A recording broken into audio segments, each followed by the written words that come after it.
discriminate or otherwise offend anyone, and we insist that you refrain from any such statements. Fellow citizens, near and far, join NewRish Nital on Sugar City 90.3 for Fear No Favor. Tune in to 90.3 on your FM dial.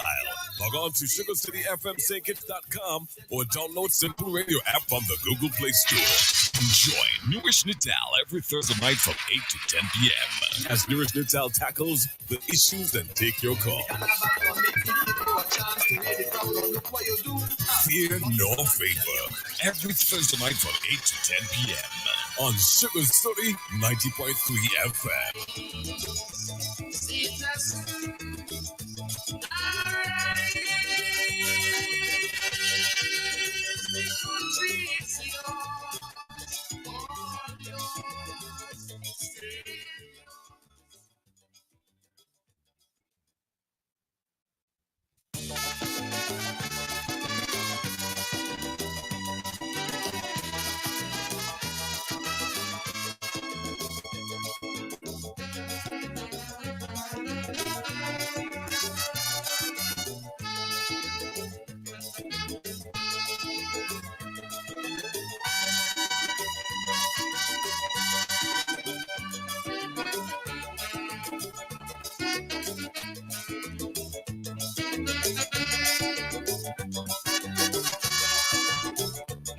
Would you stand up and see your country dying and never lend a helping hand? Would you see your children's future dwindling, creating? Good evening and welcome to Fear No Favor. We're going to have something lovely tonight because I have a special guest. Our studio is blessed with the presence of Mr. Agad. And to be honest, I marked very hard. And I really rate him as a versatile panelist, meaning that he's diverse in issues and we could have constructive discussion. Agad, welcome to Fear No Favor. Yeah, blessed greetings. Yeah, all of you out there, give thanks for the invite to come reason, whatever it is. Yes, we're going to discuss a number of things. No one thing, a number of things. We are celebrating yet another year of independence. I would like your perspective on our independence thus far as a people. What are your views with respect to us being truly independent? Yeah, blessed again. I don't think we're truly independent, and you know, it was a good start to say that we are independent, but it's like it got stuck somewhere along the way without furthering the advancement of trying to be more sustainable, you know, locally and all kind of different ways, the education system and basically everything else, every area into the social sphere of things and so on, even the whole idea of governing and these different things. I think we kind of far from being independent. Okay. That could be the view of many persons as well. Mm-hmm. We seem to be not out there where we need to be. Yes, we would have gone up in ranking and various other stuff, and we're trying our best. But there are times when there's always room for improvement. Even the larger countries, the rich, the more wealthy countries. You think we're trying our best? I really don't think we're trying our best. You don't think we're trying our best? I really don't think. I'm not seeing that at all. It's as if we follow a script every year. And if we follow a script every year, then it does not improve. It does not get any better as such. It's just that if the fireworks look a little prettier, yeah, but if you look at the whole scope of things in the sense of how have the society moved any further, we basically suffering the same problems that we had for quite some years. Look for instance, we want to take it from agriculture, tourism, education. I mean, there have been no serious advancement for the past maybe 20 years at least. Let us look at education, because I have a personal issue with education. In that, I think that the Minister of Education ought to be the Minister of Education alone. Mhm. Alone. Our education is not going at the rate we're supposed to be going at.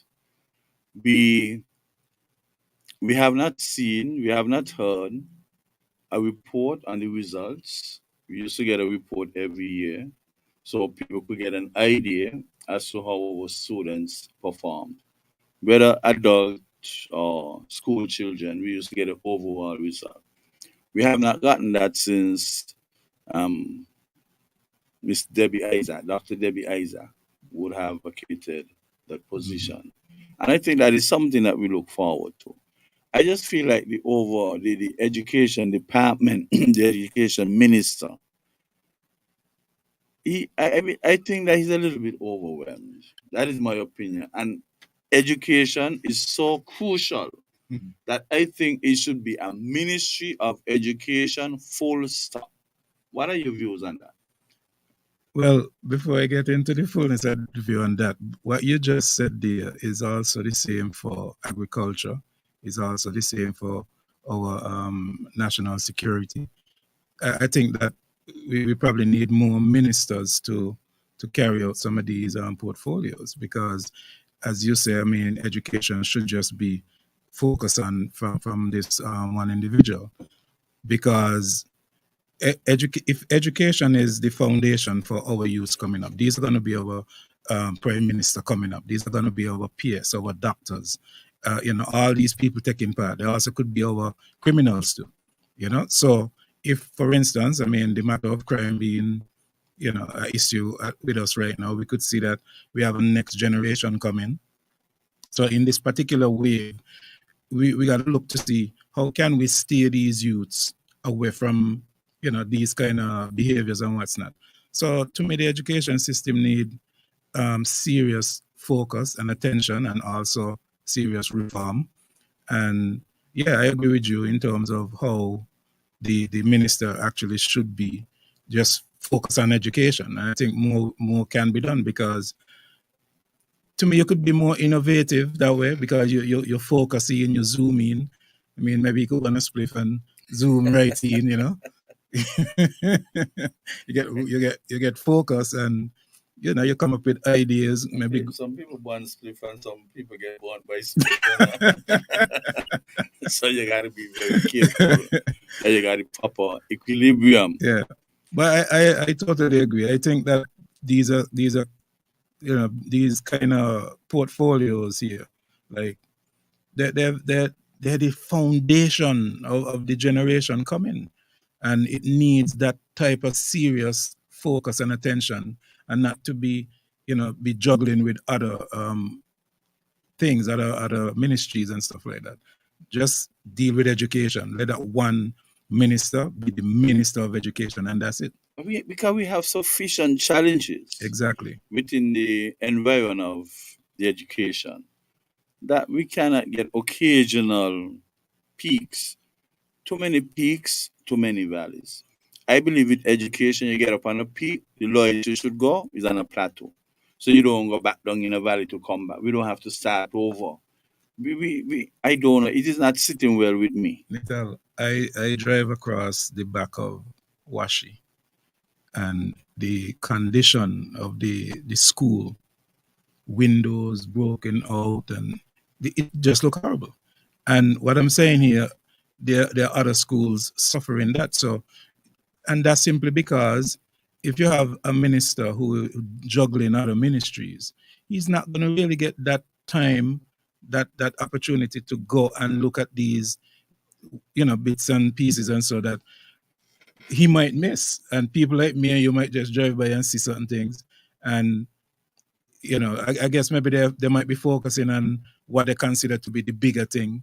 But I don't think there's so much of a bigger thing. I think the whole thing is the thing.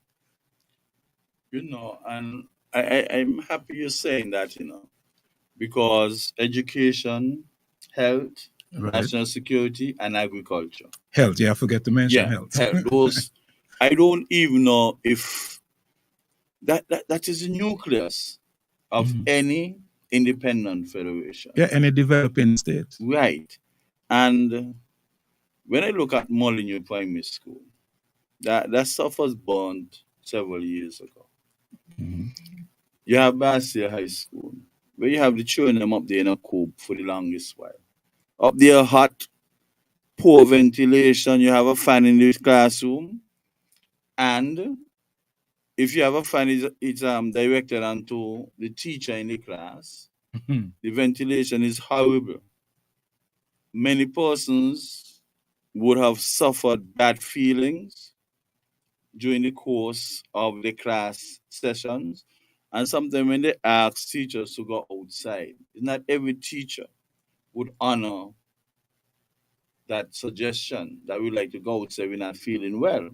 And it's very unfortunate because the researchers would have indicated that the next 3 months, September, October, November, are going to be extremely hot. Extremely hot. I had class today and about 3-4 parents called me. Told me that their children would have fainted. The place is hot. People are trying to rehydrate with just water. And water is not always the answer. You need to make a specific attempt to rehydrate. And I think that it's time that parents get a little bottle with jelly water that they can walk with, because the electrolytes are there. And the worst thing you could ever do is be dehydrated. Dehydration is a serious, serious condition. You faint, you drop down, all sort of things happen to you. What do you think about the Basia High in particular? With that kind of structure? Yes, it served its time. It accommodated the students. But after so many years, well, I went to the school, so I went there too, and my trainer went there. So it's like, I think for most people, I mean, the kind of confusion surrounding it with the past admin and now admin and maybe the admin before, what's not. I think, let me put it this way. Lucky Dube sang a song, and in that song, he said there will be a time where they wouldn't be building no schools. They will be building prisons. It just so happened that St. Kitts have fulfilled that prophecy, because here it is that you would have had campaign and lots of talk about building a school and no school built, but we hear prison start to build. Not to say that we don't need a good rehabilitation center, which I hope that would have been instead of just being a prison, because like while we build in prison, places like Holland closing down prisons, so sometimes we have to look to see what we're doing, because if you're building a prison with a larger capacity, where you're suggesting that you have more people you want to lock up, we're not trying to even, if we could have used half of the money to try rehabilitate, to try empower some of these people in the economic way. I mean, I think that the campaign and school shift gears went to prison, and I don't even know how the gears shifting right now. But I think they refer to it as a correctional facility. Correctional facility would also imply that there'll be a strong rehabilitation. And I'm hoping that that would have been the case. But we don't know the status of that right now. That's what I'm saying. Whatever happened, it has come to an abrupt halt. Right. And we're not getting any update to suggest that advancement is now being made again. Yeah. I mean, the schools, look, there's a lot of crazy things happening in St. Kitts, and there was a Calyptonian talk about certain things only could happen in St. Kitts. It's like we got this unique feature. Lord cut. Yeah. And only in St. Christopher. For instance, the New Horizon was kind of put on shutdown because of mole. And right now, this seems to be a trending thing about mole in a lot of government buildings and maybe in buildings that they're renting and so on and so on. And I'm no expert on mole or anything like that, but why would it take 2 years to sort out a situation with mole, but instead, you're paying rent for 2 years and doing that with other ministries and departments and so on? I don't know. So like these are strange things. I don't know if it's a kind of way to pay back people for their support or whatever the case may be. But at the end of the day, it's you and me money, you and I money. It's our money paying for these things, and like we have no say. Sometimes the problem is this. I observe this. You need a quick solution. A quick solution that's supposed to be short term, temporary. Right. But then those temporary solutions, they happen to get protracted, go on and on and on and on and on. And as a result of that, no concerted effort is made to correct. And one thing with public works that I don't understand, every time they make a promise or give you a projected time and they go beyond that, time overrun, they come and tell you that we consulted with the teachers and this, and they want that shifting that, they want a state of the art. I'm all in your primary school. What state of the art you telling us about? When the children them up in the Explorers building, very uncomfortable, very, very uncomfortable. They got to understand that when you expose children to such discomfort, they start to hate school early. Even before you go high school, you hate in school. No, you hate in school because of the ache and pain that you got to go through. You got to shift up and down the place. The seating is not comfortable. Your posture cannot be improved upon because if you're sitting down on desk, there's nothing there to support. And benches, there's nothing there to support your back. You mentioned something about driving to the back of Washington and the state that the school is in. Maybe we don't understand that the aesthetics of a school is something that the sort of encourage children to want.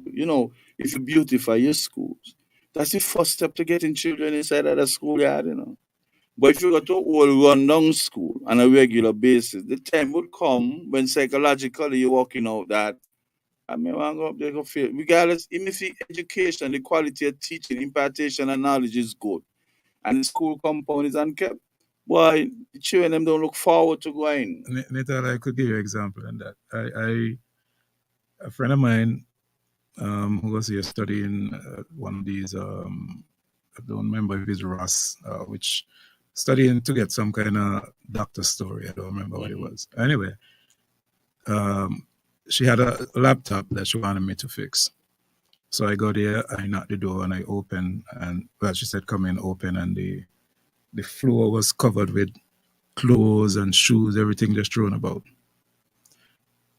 So she see me looking at them and she said, hey God, what you see in here is how I feel. How she feel. So I understand exactly what you're saying. It's like sometimes when you see a thing look a certain way, it is a representation of the atmosphere and how sometimes people might end up feeling because of how you have it. So if you have it all broken up and dirty and all these kind of different things, as you say, what is attractive about that for the youth them to want to go? So look, when we were under this COVID story, right? I noticed something that was happening, and I was wondering if we're a little bit crazy. Maybe all of us have a little crazy in us. But the money and the effort that was pushing people to take a vaccine, but not half of that was ever pushed to tell people to eat right. Not half of that was pushed to tell people, exercise, keep yourself physical. Not half of that was pushed to tell people be a little more moral conscious within your society. But here we have DJ, ministers, all sorts of people coming around to tell you, well, yeah, take a vaccine. So it's like, why you put so much money into in things like that, but then you're not putting the money into encouraging this stuff that would actually make more sense in the sense of the foundation of the youths or the society at large. I mean, we could compare in hindsight because COVID was just a special situation. We got to be fair to it, yeah? And we had to do our best, whatever, because there was no book for you to follow, no guidelines. To me, they were coming up with things as we go along. It was a learning curve. That's It was a true. learning curve. That's true. And we have to admit, when we listen to the news and you hear 400 and something thousand people died and this and that and more, the best we could have done is put up the whales and Actually, the COVID story was blown out of proportion, not even just by our people, but if you go on Google, if you go on even Google right now, and you ask Google, how many persons died from COVID in any particular year, Google will not give you the results. But if you ask Google, how many persons died from NCDs, any particular year, they'll tell you straight up that almost every year since 2017, at least 40 million people die globally. COVID ain't reached not even a point of that. But yet, because we normally visually and when we hear things, we get scared. Like for instance, you just hear me say 40 million. 40 million ain't a small number. But but we're not seeing the dead bodies. We're not seeing the dead bodies. But the moment you bring 5 dead bodies on TV, 5, you're only 5 you got to put. 5 dead bodies and say, well, these people died from COVID. That 5 dead bodies seem to be more than the 40 million who died from NCDs. And this was the kind of psychological trauma that they were putting people through by showing people images, hearing certain things, because the statistics is showing that COVID did not go past so much over the regular flu and cold that people get every year. And that's if you go to the CDC site, you got all the information there. COVID, look, every year, again, from I don't remember which year, but 800,000 people commit suicide every year for the past 5 years at least. 800,000 per year. Talk about accidents, So, and look, I understand it. I understand the psychological trauma. I don't know why they were pushing it like that. They should know why. But the visual part of it had people scared. I see people really, really scared. you have people still suffering from post-traumatic stress disorder. Yeah, it was really a scary thing. So I understand when you say it's a special thing, but at the same time, if you need to emphasize also that keep yourself healthy, because at the end of the day, I sure most doctors will tell you, once you keep yourself healthy, you don't need a vaccine. Matter of fact, I ain't gonna even talk too much about the vaccine. I think that they don't go on kind of long unless we're getting the next one coming. But the point I'm just trying to make is that we don't get a lot of visual content that scare us. Sometimes we hear things that scare us, and this seemed to work. And this type of tactic has been used by the church, the politicians, and government. Well, government at large, which involve the politicians. But sometimes it would have been difficult to establish whether somebody died from COVID, And it still because COVID has a way of causing more problems. And then it would be difficult because sometimes they try to bury people as quickly as possible.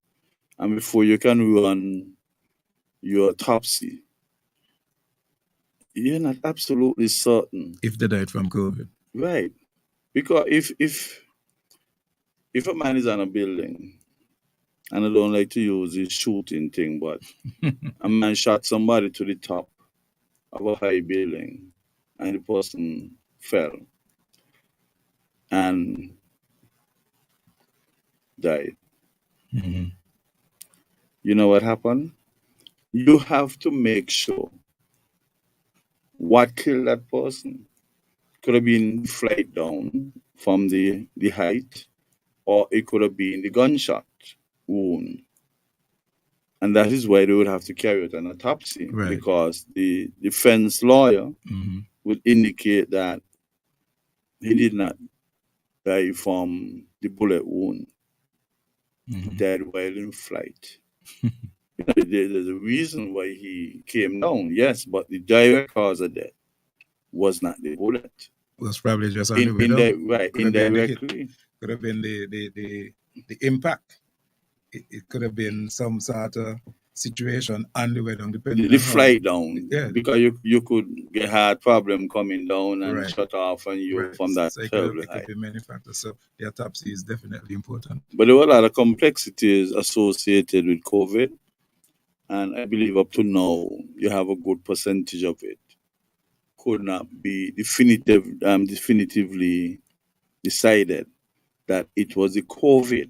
Right. It might have been something that the COVID caused and then led to indirect adverse impacting of the individual and the past. But we tried our best. And you have to give the persons who... I don't like this try our best thing, because I don't believe If we in that. didn't try, we would have lost a lot of persons. You don't believe so? I don't believe so at all.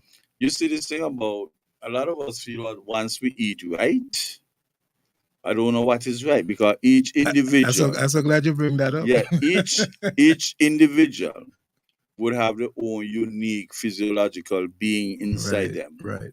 They have their own biological makeup. Right. And things that might be good for you and provide nutrition, nutrients, good nutrition, nutrients, might not be good for somebody else. Right. I know of a situation where there's a youngster who has mental issues above his shoulder. He was placed on medication, pharmacological treatment. The mother was in denial to a certain extent. So she went and she saw a nutritionist.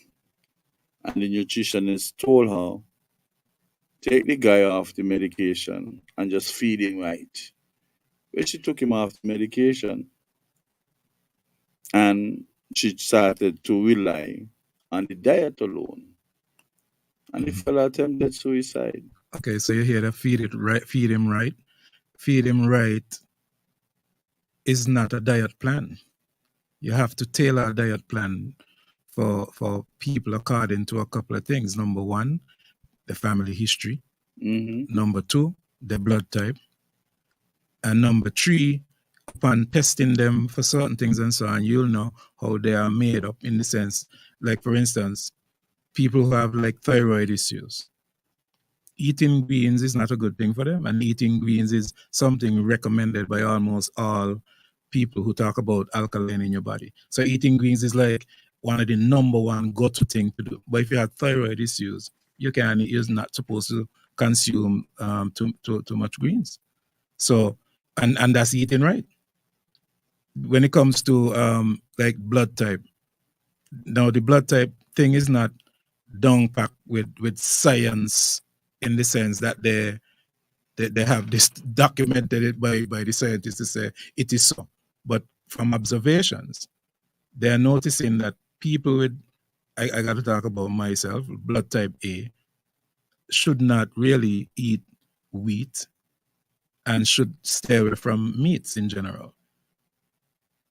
So, and then blood type O could eat anything. Maybe they could even eat human being and all. So the eat right, there's no eat right one fit all. You have to know the history. You have to know the blood type. You have to know the type of environment they're in, and different things and so on. And also the food that you're giving them. Like for instance, people like to talk about eat local. Eat local don't mean eat healthy. A lot of local farmers use chemicals, bad pesticides on the food. And so you might go in the supermarket. And you're picking up all the produce that's supposed to be healthy. The tomato, your greens, your carrots, and whatnot. And they're full of pesticides. That is why I think the Taiwanese, they had an operation where they used to go around where the farmers selling, marketing their produce, and use an apparatus to see the extent to which those chemicals, unwanted, undesirable chemicals, are a part of your output. Because some people apply the chemicals at a wrong time and don't allow sufficient time to pass by before you put it out for human consumption. And you have to be the tomato, you don't cook the tomatoes, you wash them off. Right. But then whatever chemicals they may have might not be water soluble. So it's like trying water and oil and water. You got the two layers, Right. and you're not getting through to the base of the pesticide to get it off. But they used to do that. I don't have to do it anymore. They used to do it up to when the last admin was in, and they actually suggested to a certain supermarket, I ain't gonna call the name, to change their supplier when it comes to their fruits and vegetables because the chemical residue was too high. But that was local or imported? Imported stuff. So that's why I tell you could go into the store and think you're buying, well, you're picking up fruits and vegetables because you know you're supposed to be healthy. But as you just talk about maybe like washing them should be the number one thing to do, at least to cut down on some of that chemical residue. And so a lot of our people don't know these things. And they just think that if you eat local, you're eating healthy. And some of our farmers here use the same type of chemicals. Matter of fact, at one point, we had farmers here using chemicals that were banned in other countries. And we just... Farmers who plant food to eat. Oh, okay. Yeah. Farmers who plant food to eat. Now, when it comes to like the livestock, we probably ain't so bad there because everything here, I think, is grass-fed when it comes to the cows and so on. I'm not sure. If I'm wrong, somebody could correct me there, but because grass-fed meat is always recommended if people are going to consume meat. But I can't speak about the eggs because a lot of these people who dealing with the fowl and what's not, I don't even know what they're feeding these fowl. They want to give them a different momentum to get them party eggs for them. And they get eggs without rooster so. So yeah, what we eat, I mean, even though still though, you know, people could still eat healthy and know all what they know about themselves, they know their blood type, they know their family history, they know they're eating organic and all of that. That don't mean they're not gonna get sick. You know, that don't mean that they're not gonna get sick. That don't mean that their time with the going into the great beyond is any race is there. Everybody got the time. But you could extend the period of time. You could extend the period of time. Because that's an eventuality none of us. Exactly. But we're not seeing much of these centurion, they call them. People over 100. Yeah, we're not seeing much of that. But we do have, I think we have someone, I don't remember which village, but it's about a male, 99. There was a lady in Nevis who reached 107. So we had one or two. Matter of fact, when they asked the lady in Nevis, what would you say to the people? Because they were keeping a little vibe there for she out strong. And everybody there listening, and she said the most profound thing. She said, all I will say to her is just be blessed. Be blessed. That's all she said. She said nothing about drinking water, eating nothing and whatever. She just went into that. And while there was maybe disappointment to the ears, everybody felt that little word there. Be blessed. So the Asians, they realize that being contented with certain things in life, with most things at least, is probably the cure to a lot of things, you know? You have this gentleman, there's a video circulating. He has not consumed pure water 45 years. I've seen him drink jelly. Is that jelly? Yeah. Jelly water. But he looked kind of old compared to my grandfather. How old he is? Yeah, but he look old. That's the point I'm making is that. Yeah, but how old he is? I don't know how old he is, but I know he's not 88. The man might be over. He's not. He didn't say he is. You can look him up on Facebook. And Google to see how old he is. But the thing is, That don't mean nothing to me at all, because when you check a lot of elders them who gone past, one of my great uncle, he lived to be 96. The next one lived to be 90 something. The next one lived to be 88. My grandfather went to 86, and so on and so on. And these people eat any and everything. All these monkey up and down the place. The man consume them there. And they live long. How many? Well, even though I know the whole concept of vegan is like the way they say a kind of concept where it look like it's for a certain demographic that we probably don't. But anyway, there's not many, if any at all, people who just eat plant-based who gone over 100. A combination thereof. Because you have plant protein, you have animal protein, and in some instances you have, they supplement each other. Yeah.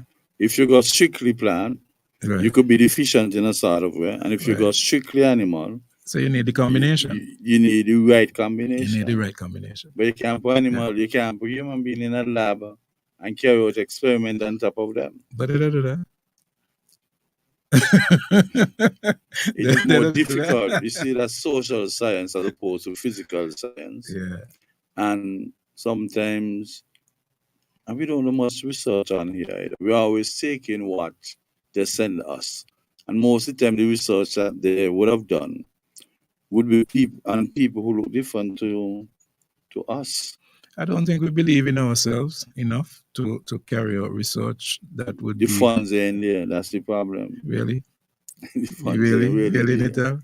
Sometimes people carry out research for 10, 15, 20 years, 10, 15, research 20 years. don't have to start from to reinvent the wheel, so to speak.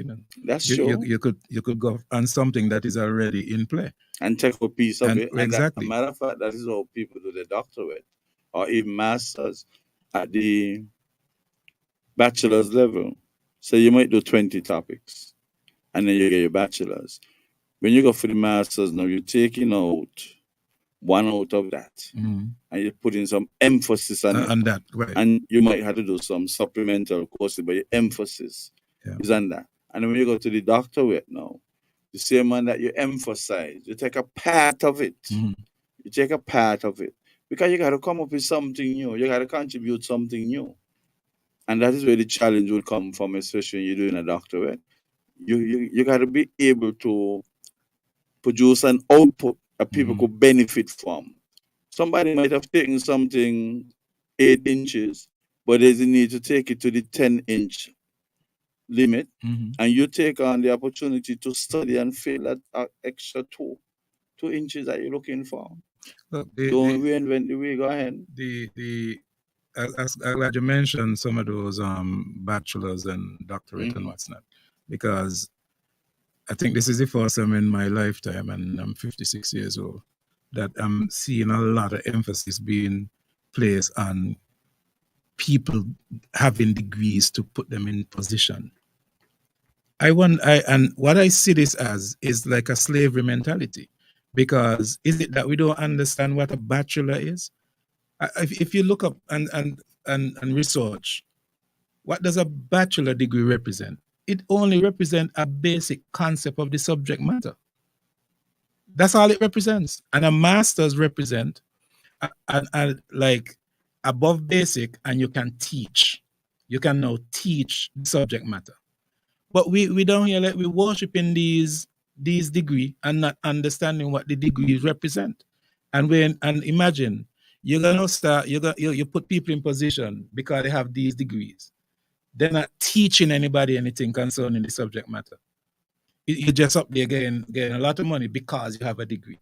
And then you have people now who understand the subject matter better, don't have a degree, and they now have to be placed under. So I think sometimes we have to be more observant, and we also have to carry out with little surveys and see who is better to place where, not because somebody have a degree. Yeah, you're absolutely correct. Right.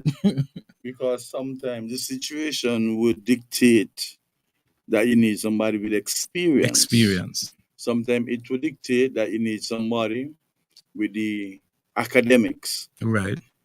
And the best thing you could ever have is a hybridization of the academics and And the the experience. experience. They have time, and you see, government sometimes would make a mistake. You have people coming back home, and you assume they're coming home with fresh knowledge and would be able to indent on what you have and be creative with the knowledge. You're not supposed to just come and apply theory, Right. because knowledge, application, and knowledge could be localized. Right. Just like how they say politics is local, crime is local, something the application of knowledge could be localized. You could come back with the world of qualification, and the application is not there, the scope for application is not there, you will not be serving any purpose. And that is why some people would prefer to stay out where they're going to study than come back. Yeah, and I've known of some who have done that. But we have situation here where, for example, you might want to use a particular equipment, Right. and the is like who come first, what come first, the chicken or the egg? That's And a you big, might, that's a big debate, right? yeah, you might, right, this is an even big debate as well. You would say that you would not get the equipment because you don't have anybody here to operate To them. operate it or to service it. And at the same time, you might have people here who qualify overseas to do them, but you don't have the equipment here. Yeah. So there's always that tug of war and a very delicate equilibrium to establish. What do? Get the equipment and then train people to use them? Or you train people to use them wherever they are, and when they come home, you get the equipment. I don't think we don't follow any set plan. A lot of things look random around here. I mean, some things that just look so strange happening. I mean, even driving on the road and seeing some of the works they're doing, you want to know if it was there a plan. A lot of things just look random. It's like you can't. I might be a little dunce, however, but when I see certain things, right? Because I just see something. What we call it is that we ignorant, right? And people I think ignorant to mean somebody who want to fight. Yeah, you just don't know. If you're ignorant of something, mean you don't have the you don't know. knowledge You don't have in the that knowledge. area. Because what we do, we have some engineering projects around, Right. capital projects. You might subcontract some people to carry out a part of it, and then you want somebody to go now and manage the project. You cannot go manage an engineering project when you don't know one hell about engineering. And that is a problem. You can't do general project management. Look at Old Road, when they had to dig back up so much of the surface down there because whoever they had managing it is not really an engineer. And then you got to ask now, who got to pay for the remedial work? Is it the taxpayers' money?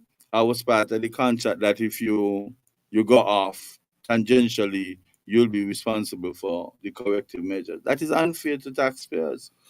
Yeah. You can't get a friend a project to manage and hear anything about engineering. Yeah. No. And we keep on doing it. Yeah, because you see how it is. And all this to me come out of the concept of religion and politics. They kind of behave similar because the players them are pretty much the same. It's like once you have people believe in the pastor, even if the pastor break every commandment in the Bible, once they believe in him, they're going to find a reason to tell you, well, you got to give him a chance. He do it because this and because of that. The politics have the same effect. Once you have supporters, you seem like supporting a particular person or party. No matter how much wrong that person do, they're right. And then the opposite, the reverse happen, that the person that don't support, everything they do is wrong. I mean, look for instance, I mean, I don't even watch the parliament thing anymore because it just tasteless now. And tasteless to the point where the previous admin was doing everything wrong except having a document there say you should take a raise. Everything else wrong, but a document there say you could take a raise, so you take a raise, but everything else wrong. Everything else is bad. Everything else was wrong, and so on. And the supporters of these people who saying these things are giving you reason to justify what they're saying and doing. So we look Yeah, before you go into what you think, it's like I don't know if you wanted to talk about crime somewhere along the way, but I just come on, 2 hours we got okay. I just want to say that it's two main things you always hear that breeds crime, and that's corruption and poverty. Corruption and poverty seem to be a recipe for a criminal society or environment. fertilizer Right. for that. Corruption and poverty. And But who got the will to deal with corruption? Is corruption relative or is it absolute? it's relative, is obviously. it wrong now and right? Is relative in the minds of some. Right. Is absolute The in the sense perception. of what it is in its core nature. Because corruption is just corruption. We have so Can many be good. capital projects where you got cost overrun. You think the cost overrun is just like that? Time overrun. You go across Nevis, a lot of projects, cost overrun. We had some down here, cost overrun. What do you think is cost overrun? I think that there need to be an inquiry, to be honest, on a lot of capital projects that would have been executed in the Federation. And you see people don't read, so you And find for a lot of years going, not just now, well, of for course, years go way gone back, by, like way back. 30, 40 years. You give a man say 40 million to do this. You say, look, to be on the safe side, here is 50 million. And the man still damn well coming back for another 10 million. And you done gone over. Well, what kind of project, what kind of financial management you could be encountering? When you don't tell a man this is the amount that it would cost, you get 5 million over that. And then you still want more? Man, these capital projects, that is what causing a lot of the problem. A lot of problem. And there need to be inquiry into maybe even 25 years back. But the inquiry them don't go nowhere, because remember how politicians operate, like I said, like religion, is that while you're doing an inquiry and what's not, you most of these persons who are not honest about the whole setup and what's not, it's just to embarrass and to maybe use it for political mileage than to actually get to the bottom of things and solve the necessary justice. Because after you have your inquiry and nobody get locked up, nobody is accountable for anything. That is the problem, because an inquiry is a fact-finding mission. When you find the facts, you hand it over to the appropriate authorities, be it police, whoever, or the DPP office to do whatever. But the commission of inquiry itself cannot execute anything beyond the fact-finding mission. So you pass the baton. It's like a relay. So that's the thing. Well, you're talking about the process. I'm talking about the whole thing. So if to pass the baton, you're running a relay. Passing the baton is that's in the race. If you drop the baton, you're disqualified. Right. So it's who gonna decide to drop the baton? So you mean they will dropping the baton? I get poor baton pass. Those are questions that you have to ask. And maybe why they keep calling those sort of corruption white collar crimes? And when guys got thief a tin of beef and $1 bread from a supermarket, I want to put a picture all over the supermarket. Yeah. And it's a matter of survival.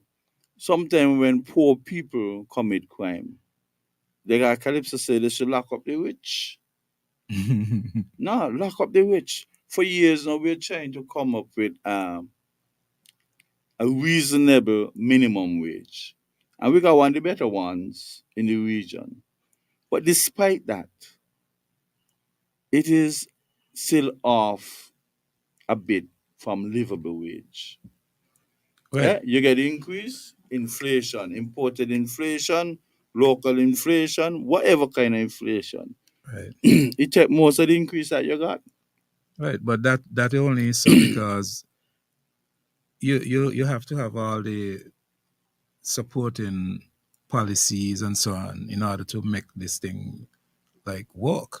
Because if, let's say for instance, well not for instance, it happened. There was an increase with minimum wage increase. So the idea is the minimum wage increase mean people could buy more stuff. As soon as that happen, the supermarkets and everybody raise their prices. Supposed to. But so what policies are there to regulate what's happening in the supermarket and the You come in stores? my supermarket can regulate, and when you're campaigning, I giving all the parties them $100,000. No, but you got to be. You know what that is? If I give Labour 100,000, PLP 100,000, PAM 100,000, that is saying regardless of who gets into power, they would lend us a blind eye. But that's so we cheat our employees, however, and you stay out. You get a salary, you get a minimum wage increase, and they cut your hours. The employers them cut your hours. So what the government was trying to effectuate in terms of increasing the spending power of the ordinary person, that is being defeated. If you're working for 8 hours and say what $10 an hour, that's $80 after an 8-hour session, after this session. And then you now increase it to $12 an hour. So 8 times 12 is about 96. So instead of my taking home $96 as opposed to the 80, that is $16 difference. You cut me hours. So you still so instead of 8, you're only getting 6. You might still go home with the 80 or right. maybe less. So what you got to do, you got to be man enough, strong enough, and decide, I don't care whether you want to finance my campaign again. We got to work hand in hand. You must also set the minimum hours. You cannot have a successful minimum wage increase unless you couple it with the hours. In other words, people must work 8 hours a day. And you increase from $10, 12, you increase the thing by 16, because from 80 up to 90. But if you don't do that and you cut the hours, defeating the purpose, intention of the government would never be realized. Well, the intention of the government have to be, where you would put that, wise, because these are things that more than likely will happen. We're not the first country raise minimum wage. So you got to look to see what are some of the things that happen negatively and what are some of the things that happen positively. We can correct it. But policies, laws can correct a lot of these things. When you're thinking about policy, you're thinking about re-electability or electability in the first place and re-electability. Which you prefer? Which you prefer? To do the right thing and your name go down as a legend with your work, or are you just trying to make sure you get elected again? Shachat got a song that power corrupts, and absolute power corrupts. Right, but the thing is, all like me, money can't corrupt me. So you don't think when people put in policies together and the people, they're seeing faces, they're seeing the contributors. But what they should be seeing is the people who elect you. One, you should also be seeing you making a difference and making it better for the people who voted for you. That to me, you shouldn't be. That's the majority, the people who contributing to your campaign. Mm-hmm. They're in the minority. Exactly. They're in the minority. Right, but the minority seem to be the ones. Look, for instance, I mean, after I around a long time, and after this election we had there finish, I'm seeing people who I don't even know. Never see them on a campaign trail, never see them on the TV supporting anybody in terms of, but yet they got all the high position. Soldiers. And then the people them now who willing to fight for you, who willing to die for you, got to be hegging you just to answer your phone. Got to be hegging you just to come see about a little issue that they have. So, and the thing is, but you see, we can't blame the politicians so much. You know why? You got to blame the people, because the people still gonna elect them nonetheless. The most politicians, you know that. But the people, so you don't think the people understand by now that they're the ones who have the power? Should it be taught to the people then, so that they understand that they're the ones with the power? If you force square, of course. If you 4 square meters gone on to 3 square meters, you're going to risk it. So your cheese cream It, will go it, down to depends. It 2. depends on what you're risking it for. And it depends on the time, because if it is in the first year, you got to absorb a lot, you know. It depends on what you're But if it risking is in the things for. fourth year going to the fifth, Yeah, you get a little more crowd calling your shots. right. Politicians don't mind putting a shot, one of the paraphernalia on top of your back, mark this and mark that. Yeah. But you putting it on top of back like a hungry stomach in front. Yeah, but what I'm saying is that the people, the to me, this is psychological abuse to the voters. That's why we have a lot of mental issues too. It's psychological abuse because how you could do this thing to people every 5 years? You're doing basically the same thing to the people, and then guess what? There are other persons looking on, aspiring to be, the next set of politicians, and instead of coming to do something different and better, they come to do something, yeah, maybe different, but worse. And all the people who is talking in the corner, I've heard people saying, well, you know what? I'm not gonna go out with the kind of energy and support that I normally do because such and such is not happening. I've been asking for help. I'm not getting the help and whatever and blah blah blah. Next thing you know, the party call a meeting, and when you look, these same people in front. So what do you think about that? I mean, isn't that psychological abuse where a lot of these politicians who would go out there and make promises, because sometimes it's about the promise, make all kind of promises to the people, don't fulfill them, and then the people year after year. But the reality is, you're going on the right track. But sometimes you make a promise. Okay, let us take our good PM. He promised that he would pay some dividend. And everybody expecting to get dividend in June and December. But those of us, maybe that is where education would come in. You could only pay dividend when sufficient is there to pay it. So you might not have elaborated on the fact that when we have enough to pay dividend, we pay. But if you don't have, you get zero. But that's the problem. We that's why I told you earlier. There's a lot of things that we do randomly. We don't seem to have good planning when we executing some of these programs and what's not. So it just like it go back to raising the minimum wage. You can't just raise the minimum wage. You have to understand the impacts this gonna have. But they had meetings over meetings over. It With was who? difficult, They had committee. Nobody invite me to now. People from all over. All I had Sam Kanda here, the Honorable Sam Kanda, we spoke about it. Jenny Mills, we spoke about it. And they're telling you how difficult it was because you got to lobby here, lobby. You can't be using certain people in these kind of reasoning because one, you should not be using politically motivated people. You have to use people who are betterment for people motivated than politically you could motivated have intention people. of bringing about betterment. Yeah, but if you but don't them have names what you're it calling, takes, them names you're calling. Sam is an economist. You had people from Central Bank. You had people from all over. Nital, even if you had every president from every country in the world come, it come down to what is the motive? What is the reason you want to do this? Look, I'll give you an example.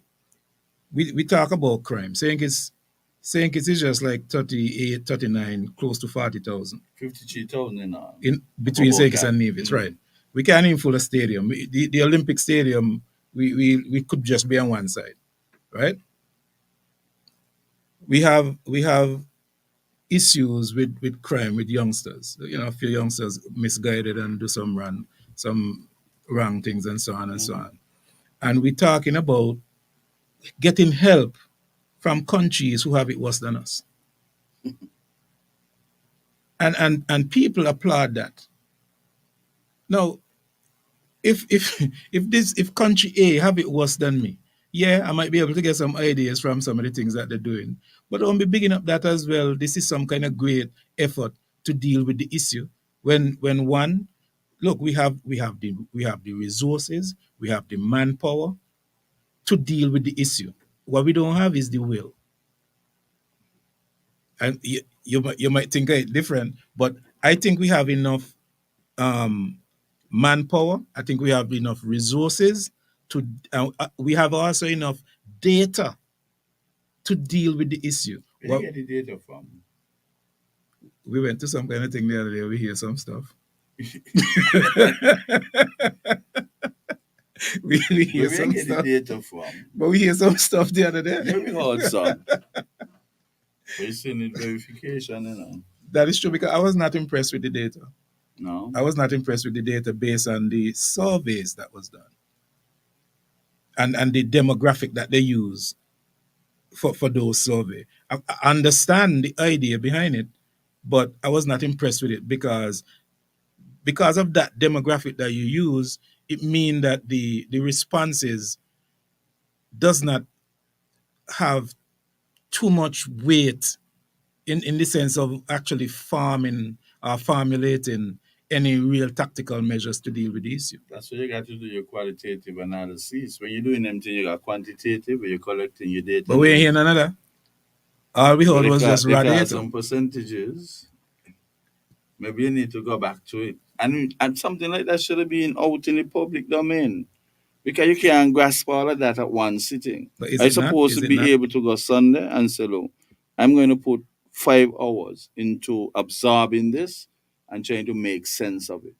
Because something could be statistical outliers. Yeah. Not really norm. But that's the point I'm trying to. But not just liars, but sometimes things come down to what is trending. Sometimes people just say things because this is the thing to say. When you're doing interviews, right? I did interviews with the guy out of Barbados, the pollster, and I did interviews with the one from Jamaica. I have them saved, and sometimes I just listen to them. Some people could just respond because they have to respond. There's no truth, no veracity about what they're saying. They just give you a response. Right. You have to have that experience and understanding that. But I don't just a mechanical response. Right. There's no truth to that, mechanical. But how would you ascertain that? So sometimes you have to take, when you carry out thing on 1,000 people, them guys telling you that, look, a good 200, 250, that could be a reflective representation from throughout the entire federation. Sample size, they call it sample size. Right. You know, but I don't know. But Nital, the thing is like it's similar like to the health, the issue of health. There's a lot of talk about some health drives where people go and get maybe their prostate check and this check and what's not. But there is no serious proactive approach towards health.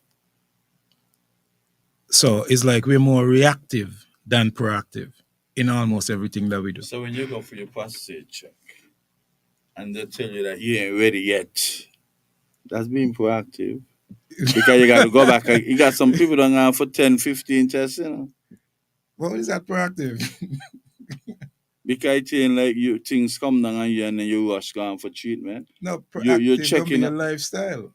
You're proactive. You go and you get yourself checked just in case, so you could be caught as early as possible. Well, that too. But I'm talking about the because there'll be a lot of emphasis on this check, you know, but there's not a lot of emphasis on, go back to what I was talking about at least trying to have a healthy society. Like for instance, we have KFC, we have Domino's, we have Burger King, we have and we know, but you should know that addiction to salts, fats, and sugars are some of the main things that are happening here with our children. And the parents are who are forcing the children into these things. Because in my observation, when it comes to youths seem to prefer to eat natural, you know. But when you're going to put a youth now to eat KFC and Burger King and them things there, you mess up his taste buds now. You now have him addicted to these things. So he no longer want nothing to do with no carrots and no cabbage and stuff like that. So He you want want harm reduction, meaning if you reduce the supply, then as much as they craving them, it will no, not be you there for cannot you consumption. cannot crave it if you don't know nothing about it. Yeah, okay. We had to start where we are. So Right. what do you do? Cut the supply? No. It all starts with educating the people, Mm-hmm. right? Because I think one of the problem we have is that our our our leaders, Mm-hmm. when they get in certain position, it seems like there's a automatic thing, something like the movie The Matrix, that they plug up themselves and they now become the most intelligent people on the island. So they don't need to tell you anything. Everything that they do is supposed to be good for you. And that's the kind of attitude that you get from our politicians in the Caribbean, not just St. Kitts. This is a situation with our black people in the Caribbean. Once you become the prime minister or the minister of A, B, C, or whatever, you now become the most intelligent person about that issue. When you have no But they experience, have a lot of advisors. advisor, I don't even think you want to go on this road about advisors. They have a lot of advisors. But we gotta be honest though. It is difficult. Mhm. Alcohol is a dangerous drug. It is a depressant drug. Is it a job though? Yeah, it is a drug. Okay, go ahead. Right. It is a danger, just like marijuana is a drug. Not a job. You could say there with that. That's all right. That's debatable. Not a joke. We're gonna need that there because the debate can last another 40 hours. It's very difficult to tell a government who is raising reasonable revenue by way of alcohol consumption, importation and consumption.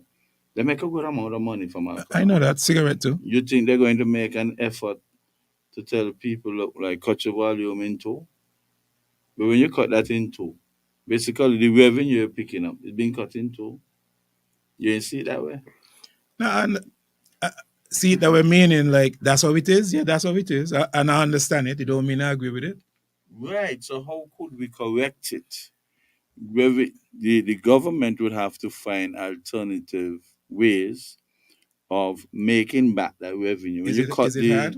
yeah, Is it hard to find alternative ways? I don't know. What do you think? I don't think it's hard. I just think people get lazy, and when people get lazy, there is no innovation. Look, for instance, um, one of our prime minister saying that the sugar thing that will never close. It got to happen over his dead body, but he's still alive, and the whole thing The closed industry down. gone. Right? There's so many things that could have been done with the sugar cane. I So many agree. things, I right? agree.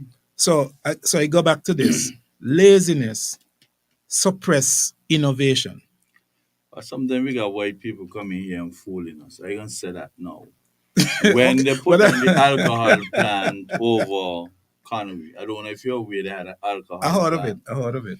They had contracts to send off alcohol to Germany. Mhm. Lots and lots of we couldn't even supply the amount of the volume of alcohol they would have needed. I was going to university at the time, so I decided, look, I can take a few months off and come home and help the situation. I gone over and we did setting up. Now the man got some monies from I think his National Bank. Some said $1 million. And when did they actually The foreigner, you a mean? foreigner? Oh, okay. When did they actually came? I got know with my little bag and everything, you run your test and you make sure the alcohol percentage. But I feel proud that Oh, because you're a chemist, right? yes. So I felt proud again. But the man in shop, Okay. up to now, the man in shop, the plant went to a mechanic shop until they eventually get rid of it and play football, whatever they had to play.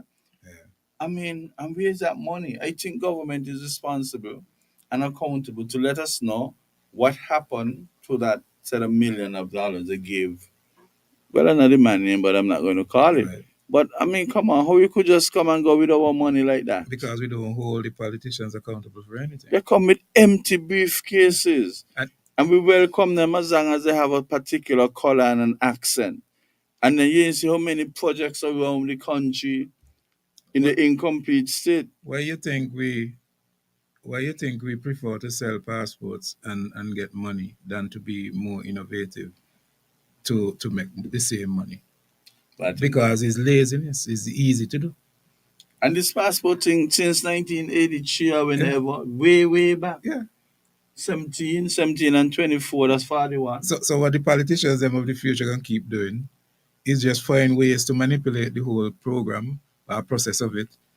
And at the end of it is like we got to be kind of conscious of the fact that maybe one day we may just have not to say anything wrong with it, but we may have a Chinese president, a prime minister, maybe an Indian prime minister. Yeah, but Maybe the current prime minister, to be honest, he's trying his best to see if he could be you less. like to say this thing about best, you know.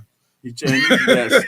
Well, you keep saying best. He's essaying to reduce the dependency on the CBI program. And Right. you would have heard him say it is this percentage and that. And he's trying to bring it down. And that is good. Mm-hmm. But when you bring it down now, Where you gonna go to? how are you going to substitute it? Exactly. So that's why I say we do things randomly, because every step that you take, you have advisors. You said it just now. If you have advisors, what these advisors to do? Because every step that you take when it comes to governing have to be almost like you're on the battlefield, and you have to be strategic with this. Your advisors, if look, and this is something I like maybe the American politics for. If you mess up, you got to go. Because if you advise me to, I got my iPad here. If you advise me to install some kind of program, I mean, look, the program caused me thing to crash. You got to go. I don't even many want to hear the explanation. You just got to go. Because that crash could have been something detrimental to the point where people losing their lives. So we have to take these positions serious, but it look like we ain't doing that. Maybe some of them advisors need to go in the chemistry lab. We bring them in and So when you add water to acid instead of adding acid to water, and it blow up in your face and scar you, you understand that you give bad advice. Oh, so you want to punish them, okay? Then they need to go in an environment where the ill advice but could have some kind of manifestation and penalty. But what you think why we don't hold people accountable when wrong is done, when ill advice is, why we keep these people around? Because you always feel that it was an experience that you can learn from. And that's fine. Mm-hmm. But would you? You don't want it repeated. And like I tell people in life, nothing wrong with making a mistake, but you got to learn from that you never repeat it. You sure nothing wrong in making a mistake? If a doctor doing surgery, you're learning much people done there. Okay, so then, but you said nothing wrong in making a mistake. Yeah, but you can learn from mistakes. You can learn, but at the same time, along that journey, people could lose their life. So the idea is while the potential of making a mistake is very high, while that because this is how I would say that. I wouldn't say is okay to make a mistake. While the potential is high to make a mistake, you as the individual should try with all of your ability to not make a mistake. Sometimes you got limitations. Right, and that's understandable. If you want me to carry out a surgery and I don't have all the equipment, the best I can do, make the best of what I have. Maybe as we advance, once ago, cancer was a death penalty. Yeah. Right? Cancer was a death penalty. You have people now surviving cancer. It depends on the type of cancer. Right. Once ago, it was just gone. Yeah. Terminally, you're gone. Yeah. People living 20, 25, 30 years after being diagnosed. You have cancer survivors. And our health system here not bad because look at it. Life expectancy gone up, Nital, it is higher for I think it's the males or the women. It's always one been is higher. 69. It's always been higher with the women than the men. One is 69, one is about 73. I think I heard those stats not too long ago, but I don't remember. But I know the women is but we're doing well. We could right. just improve on that. I think what happening with our health system is the client, the customer service, I hear the trying to process service. that and absorb it still, because looking at the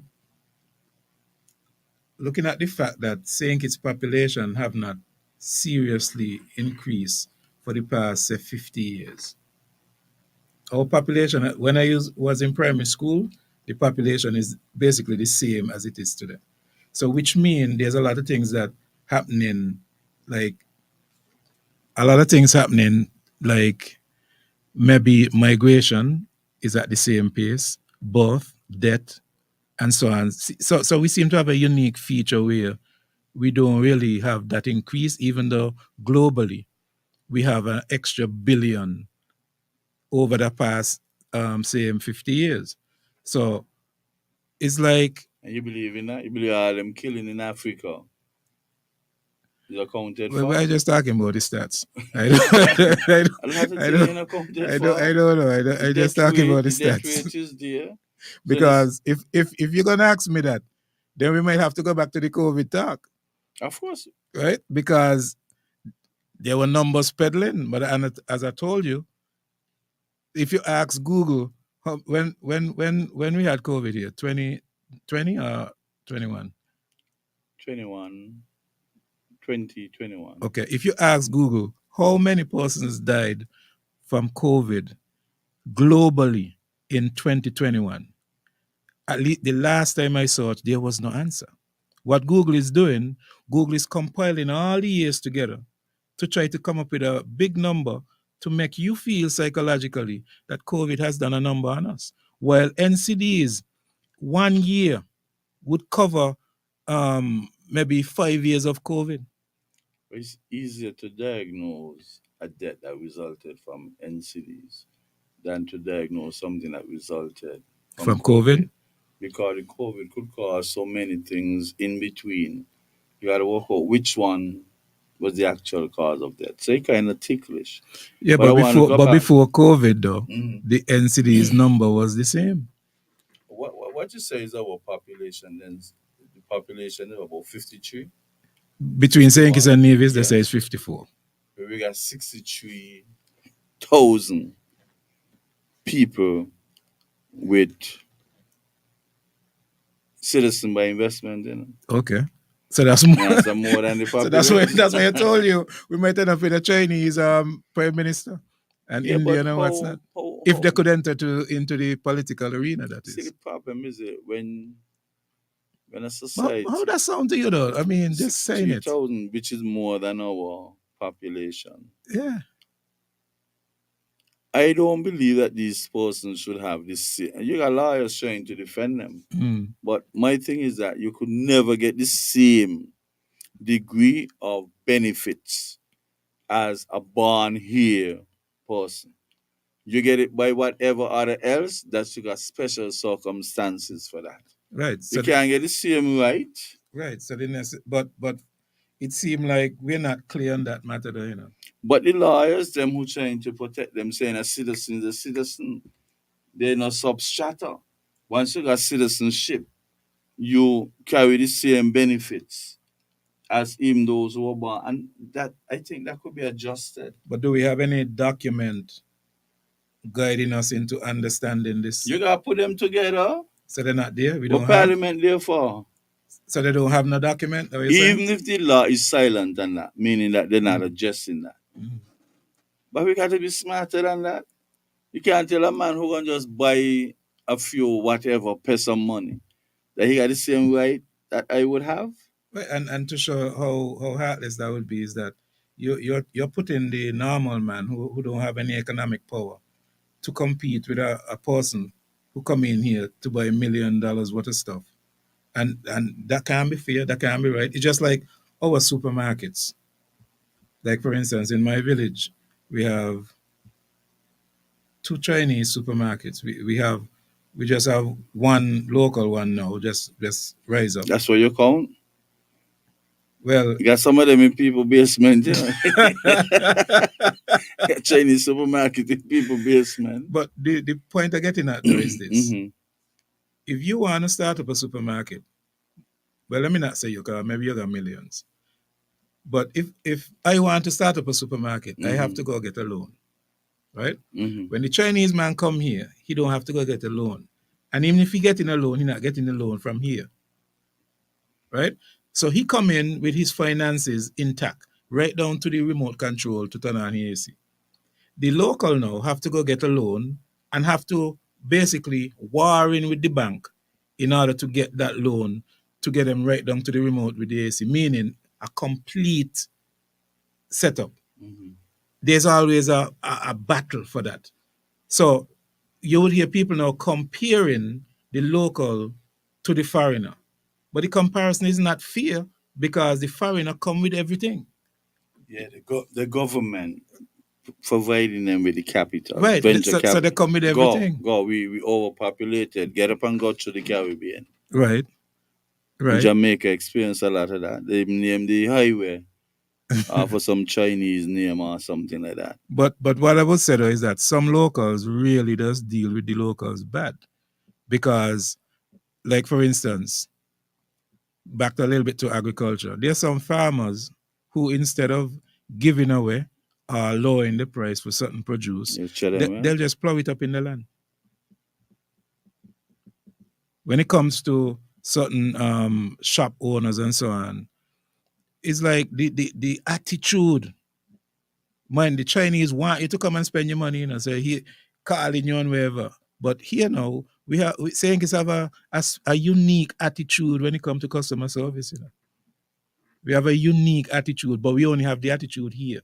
Because the same people, when they go abroad, they don't behave that way. You know how much people would leave here, leave the good job, but go on and go clean people toilet.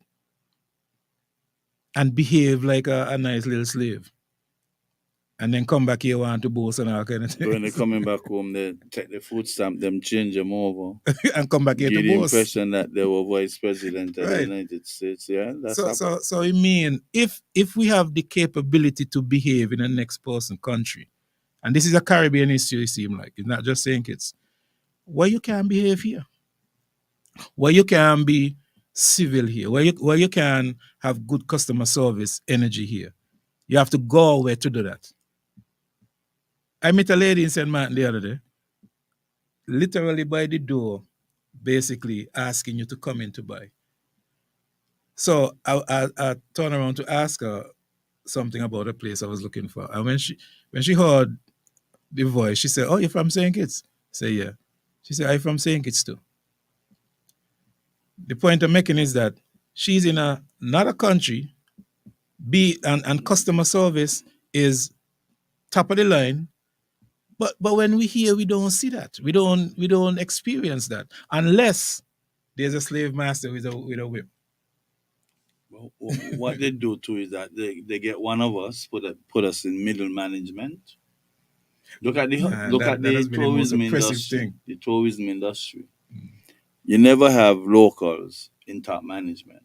Why Bahamas, you think that is so? because the strategy is to create middle management and get the middle management to follow with their own people, the subordinates under there. So you escape all of that. In some countries, they're saying, look, of your top five position, you must have two locals. Do we do that here? Or we just allow our workers them to just occupy the middle management area? I don't think we have enough protection even here from the labor department for people who work generally.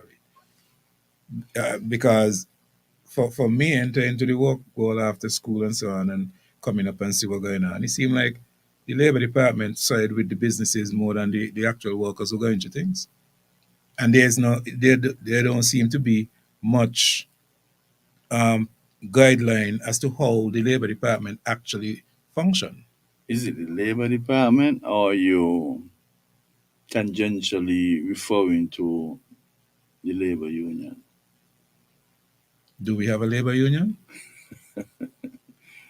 I thought the labor union done crash. You see, and that's the problem with the union that we have. It came out of the belly of a political party. And as a result of that, when that party is in power, there's a tendency to pull back your tentacles But from the time the government changes, you did not know that that tentacle had so much latitude. They gobble up everything. But maybe it's changing. Maybe you just need new members. Because I could remember I had somebody here from the union, and they're telling me plain out, their operation at the nucleus is labor. In terms of the The, political, the composition. okay. But So if you're not the going to name, eh? the name of it too could be a little bit throw off because, like for instance, once you use the word labor Think it's union, Navy labor SEAL and Labor department, Union. I know, but what I'm saying is for the minds who don't understand it, would just think that is he have to do, and maybe it is with the Labour Party. How come Because you got labor the match? but how You then don't have Pam people coming out but in that'll be a the struggle every year. yellow to be a part of the match. That's why I'm saying Or white it's a shot to be struggle. a It's a part of the struggle every match. year because the As politicians push it. mature people will let that continue for another 200 years. We don't need a circuit breaker. We need a revolution, you know. We Yeah, need a because political revolution. if it is skewed one way and you keep complaining about it, why not? But they remind me, you are so far away, them and the politics. They don't want to get involved in politics, but then they want to decide how the politician them should run. What you mean there? I right here in Nital. But some paper I produce, some document that I sent to the authorities to say, look, we would like to be a part of this discussion. No, well, let me say this about Rasta, you know, is that you have different degrees or levels. There are some who may be more spiritual kingsmen who don't want to have nothing to do with the politics of the land. They look for fairness though. They look for love. They look for, you know, to the goodness of all. So you have that set. You have some who are militant minded, and you have some who are politically minded, and you have some who we don't know what minded they are, but you have it's not just one fit all. So when you say the Rasta them, it's not really the Rasta them. You have some Rasta. Matter of fact, one Rasta was contending, I think, with the last election there in McKnight area. There was another brethren who had some interest down in number 4. But the problem was that So the support, with the reinforcement from the West. I was going into that. I was going into that. Rasta has kind of dropped the ball, just like the politicians have dropped the ball. Precisely. You That's know? what I'm getting at. Okay. Rasta dropped the ball. I mean, some of them man might say what they want, but I know if they want can reason with me, let me reason. Why are you saying Rasta dropped the ball? Rasta was given a mandate by who they said they believe, Rastafari, Haile Selassie. The mandate was liberate your people. Instead of doing that, Rasta started to become like the church, divided under names. So you got this, you got that, you got this, you got that, and so on and so on. And then the focus now start to shift towards upholding the different that you make yourself, that become the focus. So liberating the people, instead we wage war against the people. Well, the people wage war against us first. Let me put that in the right perspective. The people has been waging war with Rasta, all since me a little youth, right? But the point I'm making of dropping the ball is that the core values of Rasta is basically the core values that Christianity itself supposed to be upholding, but not really upholding. And that is love your brethren and your sistren, look for the balance in life, eat healthy, and so on and so on, and always be fair when you're dealing with situation. There is no oppression and no oppressive attitude to each other. So the whole essence of Rasta existing is really the way the country should be running. But as I say, dropping the ball does not help us advance to the political arena yet. Maybe this is the time. Who knows? Maybe this is the right time. This is the right time. Where are the females?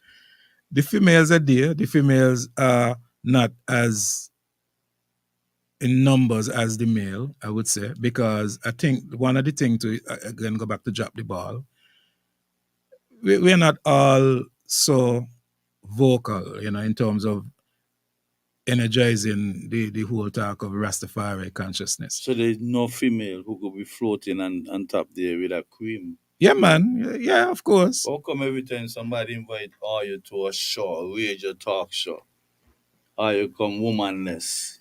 The female, I understand it is calculated. the female, no, it's not. The female But also Judah was here, No, but and Judah tell me you take time. I asked him if you take 400 more years. No. For the women them to surface. No, but let me tell you, the women are there. And I find the average of what you say and what he said now. The women are there. Well, we have a group. I don't know. I don't think Judah have a group. He might be a part of a group. We have a group. We have a group called Tiwaladi House of David. That's our spiritual group. Our business is Gideon Force Organic Farm. So we have a set order. We have a spiritual group. The spiritual group have a business. It's comprised of male and female. The female has been called to order to go forward just as the male, but they're shying away. But why? Well, you got to ask them when they reach here. When they reach here, they don't come because they will come in time. Them from coming. No, that's never so. Where's the empowerment? That's never so. Why the males them have not empowered the female Rastafari people? You seem calculated. No, you probably would see that in maybe you see that with other people, but I'm telling you. Other people where? Remember you just said other brethren was here and he said wherever he said. But that's all you. And yeah, but I'm it's telling you. It's amazing how Rasta try to stay away from politics. And amongst Rastafari. Some. Yeah, amongst Rastafari, stink with politics. I don't know. Oh, you mean in the yeah. Well, I think in that perspective, if you put it like that, but it is not in that kind of political energy, but like governing politics. Yeah, and I think they have some brilliant Rastas. I got to even be mindful of saying Rastas, because some of them telling you don't call them Rastas, and they can't tell you why not. Why you want Rastafari instead of Rasta? Confusing people. Yeah, again, and everybody could articulate something. So sometimes you have to realize that some must say things that you don't overs. It don't mean that they're not saying the right thing as such. Sometimes it's just how they say it. So could you get me at least 2 females to come on a show with me? When you want that happen? Yesterday. Yeah, I got to go work out the whole year making up my mind. No, I see whether or not they must come. The female energy is that the female energy, understand the history of it then. Maybe let me give you the history. The energy of spirituality, not just with Rasta, but into the whole liberty of the Bible, the Christian community and what's not. Here we go again, yes. Is that the women is not that they stay behind, is that their function and the function of the men are sometimes different. I'll give you some examples. To go quote some biblical reference. There was this, about Moses in the Bible. I'm sure you hear about Moses. Moses had a wife named Zipporah. Mm-hmm. Moses was the one who the Almighty speak to. Now, we have to understand the female energy and the male energy. They are different energy, but they complement each other to get a full energy. What really is happening is that there are some people who want women to do the things that men do, and men to do the things that women do. Remember men got the X and Y chromosome. So in men, you have the female energy and the male energy. In women, you only have the female energy. This is why a rooster, I don't know why I would use a rooster, but if in the absence of the hen, the rooster would raise the chicken. But in the presence of the hen, in the presence of the hen, the chicken will be raised by the hen. So in mankind, we now is a similar thing that we at the top of the chain in terms of the creation. The concept is similar. The women deal with certain things, the men deal with certain things. In the Rasta realm, the women are not always with the force energy to go to take the lead. There might be some camps where that is so, but in a general sense, the women do not force the way to take the lead because it kind of like it bring the lion into a way that you got to question whether or not he could run the pride. So don't look at it as women is in any way suppress, oppress, or being held back in any way at all. It's just that the energy of That's them. a rightful position. No, the energy of them is that you don't have to suppress them. They understand that's a rightful position to be behind. No, it's not. It's Well, not. It's not. It's not behind. You're You're saying behind. Where it be? I'm saying that they will not want to go and take the lead because they've been ill-communicated that way. No, it's big. Okay, let me. You calculate that, you know. Let me ask you this. Them females got to stay behind, eh? Let me ask you this. The churches them used to get on like that. How many local pastors you have now are females? Well, when you see a female pastor in a church, it's because the men are weak. You see, you strengthen my point all the time. No, but that is true. Because the Christian from the time doctrine. The female rasters step up front. The male rasters them weak. Then how are you saying that? But then how are you saying it? No, what I'm saying is this. Mm-hmm. The women in the biblical teachings, doctrine, the biblical doctrine is showing you that the woman should not rule over the man. This is the doctrine in the biblical sense of it. The woman should not rule over the man. But let me show you why some might is so. In the Bible teaches us that when you're handling the word of the Most High, you have to be sober at all times. Women on the monthly cycle are not sober at all times. Well, why not? You know why not? Because when you have a woman going through a lot of hormone issues, once you're going through hormone issues, you're not fully sober. But you got men who don't go through hormone issues. So they should step back. once you're not sober, and if you know in yourself that you're not sober, I think that is unfair, though. It's unfair to what? Categorize it as such. No, but I'm just telling you what the Bible teach. If you think the Bible is unfair, people just misinterpreting the Bible. How else to interpret? How many females on the monthly when go do exams at the highest level and come out on top? Exam is not the word of God. So talking about handling the word of God. Yeah, so what the problem with that? You have a lot of females in charge of churches. I know, and I say once you see a woman in charge, it's because the men them they're weak. No, man, that's unfair. But that is so. I would tolerate it, but I would not accept it. and that's the same thing I'm looking at. I'm trying to extrapolate what you're saying, and you're basically coming to an agreement with me. Mm-hmm. That the women then belong behind the Rastafari community. You're choosing a position to say behind. Maybe you don't like the word that I'm using. Maybe you want me to use a euphemism that they must not pass the males them then. I'm telling you, the teachings of the book is this: that a woman should not exercise rule over the male, and the history of it showed you that. It did not show you that the women were inferior or behind in any way. It's just they can't hold hands it's just that together. Of course. Right. Yeah. But why they're not holding hands? Why are they behind? But they're not behind, is you saying that? Where they are. Is you saying that? Where they are. They're right there. They're right. Look, if right there where? If right there where they belong. If you have a situation where a man and his wife is on, let's say, maybe on this program here, right? Most of the times, if the woman is a conscious woman and understand the biblical principles, she will not try to exercise no authority over the man. But she's equal.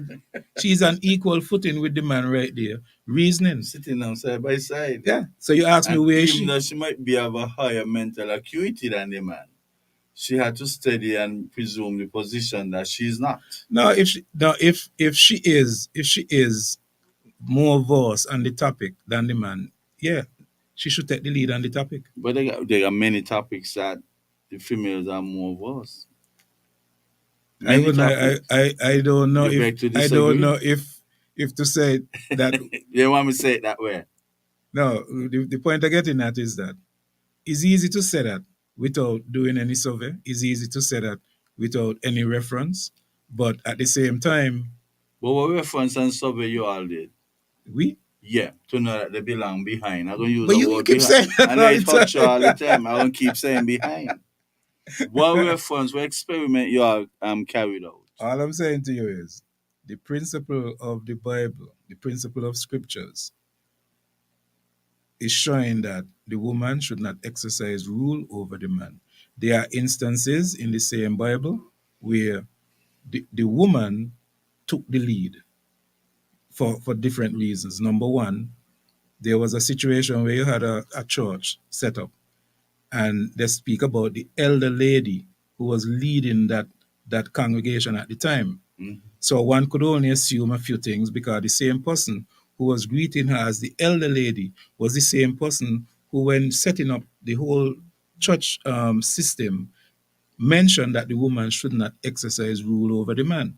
So if that same person is saying that, then one would have to assume a couple of things why the elder lady at that point was heading up this congregation, right? So he was not putting it to say that the woman should stay behind.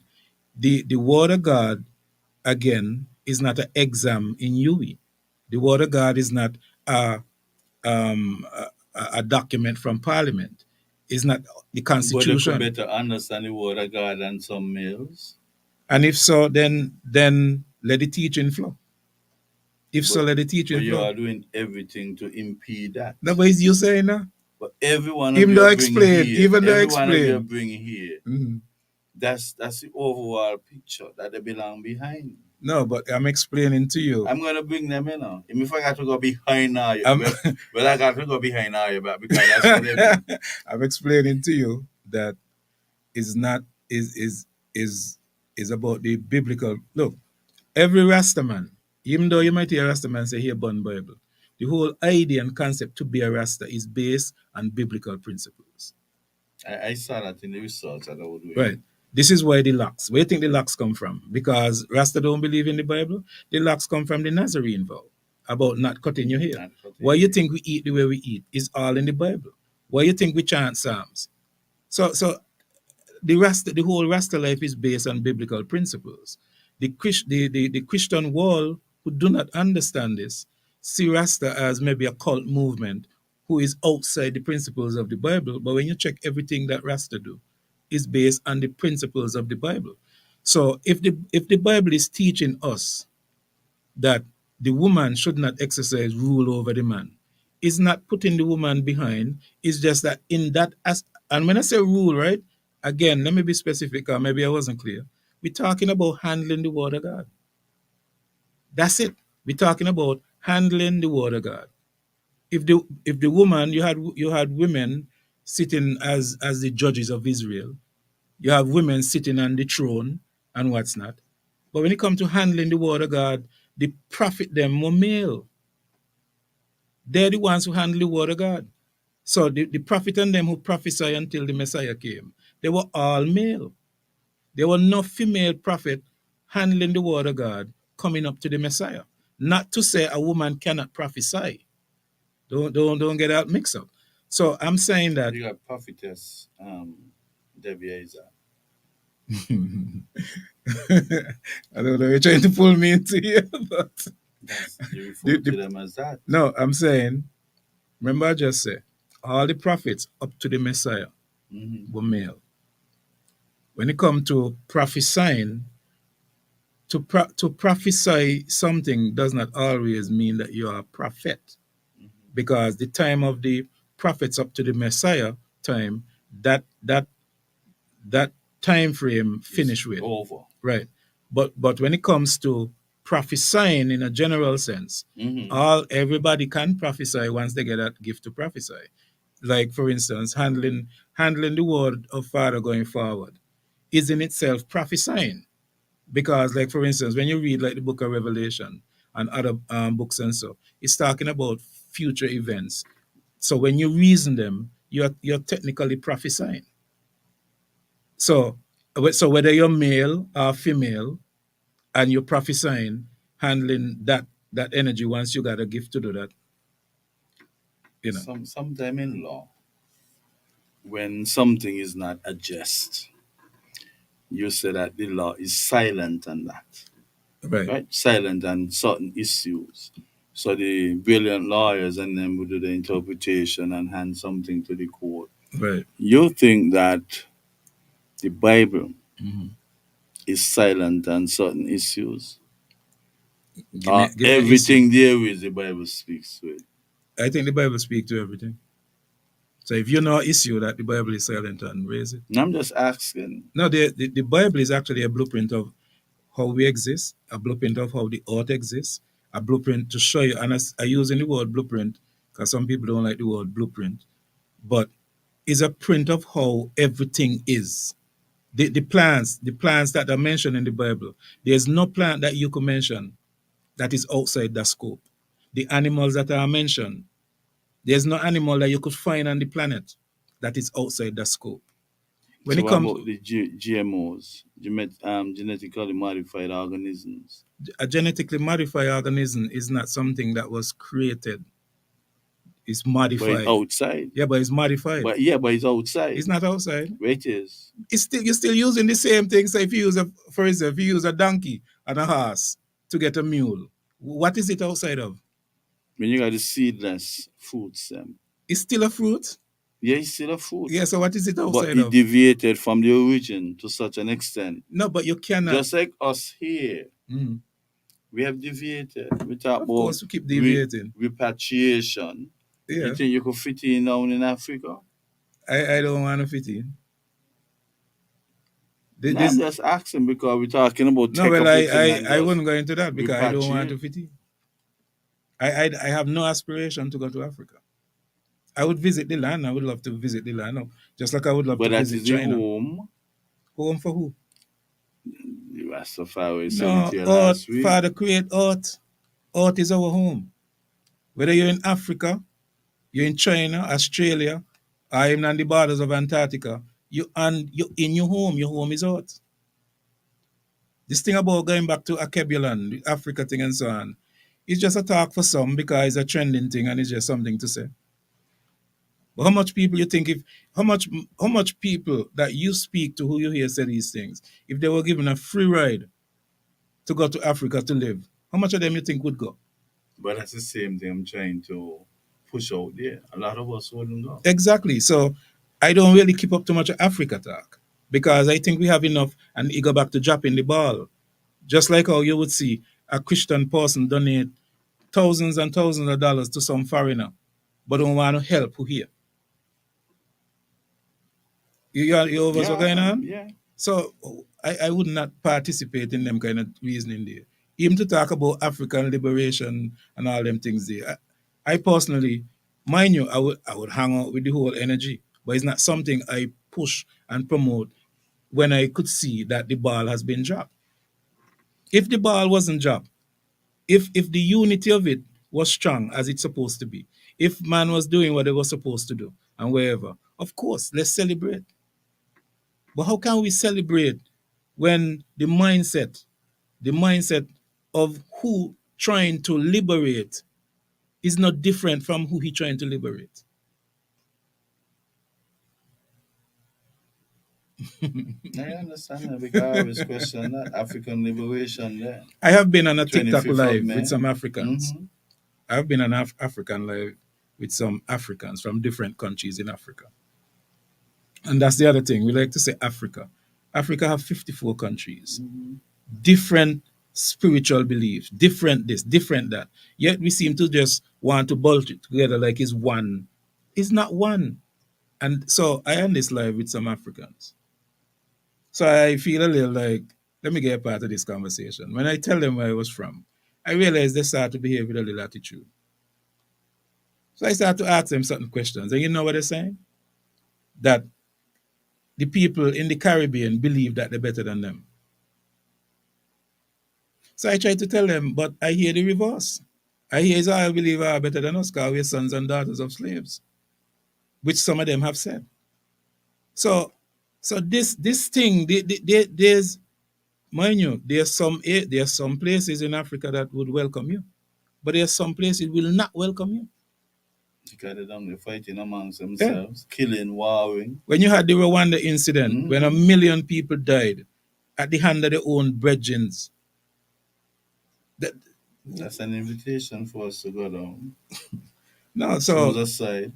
Yeah, look, there are people who would cry Africa, cry blood and all kind of things. Those people don't, a lot of them will not put a hand to help the unfortunate here. We say a creed, and we try to honor the creed with even when we having we organic markets, when we having we gatherings and so on. We talk about feed the hungry. Basically, the age is protected, the infants cared for. A brethren told me the other day, unless you see Rasta honoring the creed with the actions, he ain't want nothing to do with them. So this is why this is the whole issue of it all. I don't keep up them things here too much because I think we have a lot of work here that we can do. I believe every man in every country have work that he could do in that place, whether to make things better for his brethren, his sister, his neighbors, and so on and so on.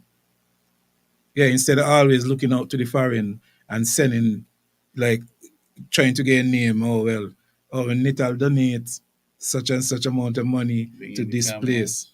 And then you have people in Nital neighborhood who will want some help. Nital wouldn't even stop getting them a lift. We soon, we about 2 more minutes. So Rasta define God? Rasta define God as the Almighty. That's just the next name. God is not a name. God is a title. God is a title like Prime Minister, President. How many gods are there? Many. Many. People make their own gods. Remember, a God is a perception of a deity, one who you worship. Not when I say one, it don't even have to be a man or a woman. It don't have to be what we call a human being. I don't even like to use the word human being because, well, and that's the next that we'll probably talk about that next time.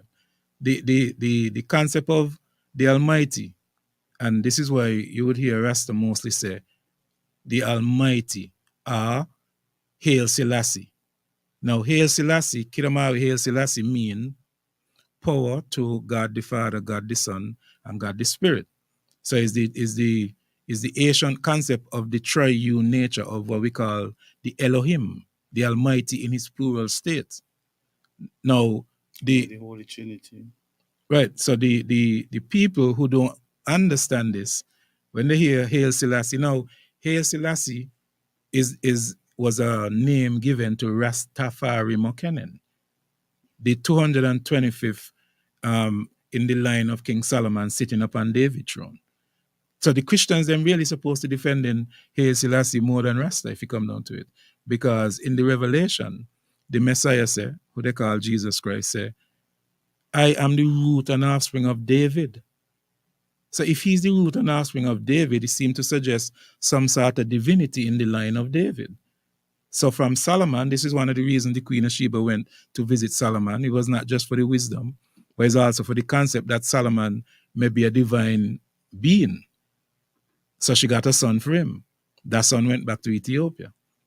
This is where the whole concept of the Jews, the Falasha Jews, end up in Ethiopia because the movement from Jerusalem to Ethiopia happened at the time of Queen Makeda's visit. So when it comes to defining the Almighty, or as you say, God, and I think people should ask each other, when you say God, like who you mean? Before we come to that, though, to define God as that supreme being of which nothing greater can be perceived. Right. You feel like that is an adequate enough definition, that supreme being of which nothing greater can be perceived? I could roll with that.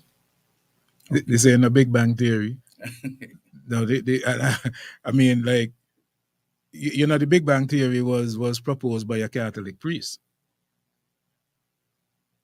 It's just that when you have atheist-minded scientists come and use the same theory and add on to it and try to use it to disprove what the priest who brought it up to disprove his faith, when he brought up the concept, not to try to disprove God, but understanding and observing the expansion of the universe, he come up with this theory, not a truth, not a fact, a theory to suggest that everything is coming from a central space spot, which was an explosion, calling it the Big Bang. Now, the Big Bang cannot be the beginning of things because the Big Bang need material. You need time, you need space, you need matter. Would we ever know the beginning? There's a youngster, 13 years right now, going global. That God is an energy. He ain't really wrong. But God, if you hear the explanation of it, I'm gonna send you the video. I think I've seen it. You have seen it? But is he wrong though? You remember you just say God is the supreme being, that no other can be higher than. No other one. Right. So adding energy to that does not deplete, decrease, or in any way bring them. Energy just change from one form to the other. Right. So he could afford to be omnipresent. Right. Exactly. And if the word of God could manifest as mankind coming out, shows you that the energy can move to wherever he wishes. And when his spirit moves, he moves wherever he wishes. It's just that people would take that conversation to say, well, see, a youth disprove what you call God. No, it doesn't disprove anything. It actually complements the whole essence that the Almighty is almighty. And saying energy might be just you can't just say energy either, because just saying energy would actually reduce him. So you have to be almighty and not just energy. Energy is not almighty. Because it go from one form, transform from one, cannot be destroyed now. Right. So that's one function and cannot be destroyed or created. That only is for the Almighty. But mankind approach and observations and theories concerning energy is not the same as the Almighty. It's a reduced and limited concept. Because as a matter of fact, when man could make any device that can animate itself without any form of energy, then we're talking something. You know that would not be possible. It is not possible because man cannot go outside the scope of their created limits. But I would like you to listen to what the youngsters say. Take your time and listen to it. We have come to the end now. Yeah, but you say we had a long time, you know. Yeah. You realize 2 hours ain't saying nothing. Yeah. Yeah, but it was a good reasoning. I mean, we ain't touch on the crime issue. A lot of stuff. I would have liked us to touch on that. Come back. Because and sooner than expected too. Because we need cohesive dialogue. Yeah. Okay. Well, your parting was. Yeah, well. You're the guest, so give your parting. I give thanks to all the listeners out there. I don't know what the listenership is like. I hope it's a lot of people who are in this conversation. And, we say things that, people don't always agree with, and sometimes saying things, even though we may be looking for support and agreement, is not always the case. Sometimes we just say things because it needs to be said. And I give thanks for the ears that will listen. I give thanks to those who agree and disagree, because disagreement could also help to push you to explain things better, different, or whatever the case may be. So sometimes people get upset when people disagree with them. I don't believe in that. I believe when somebody disagree with you, it gives you the opportunity to come again. Okay. So I give thanks again for the invite. Yeah. But thanks for coming, and we look forward to having many more discussions of this nature.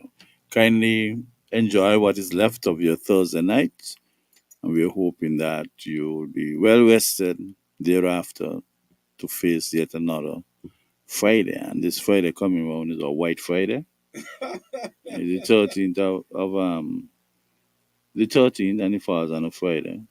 So that's White Friday. I don't keep up too much of these pagans. Yeah, White Friday. So good night. God bless.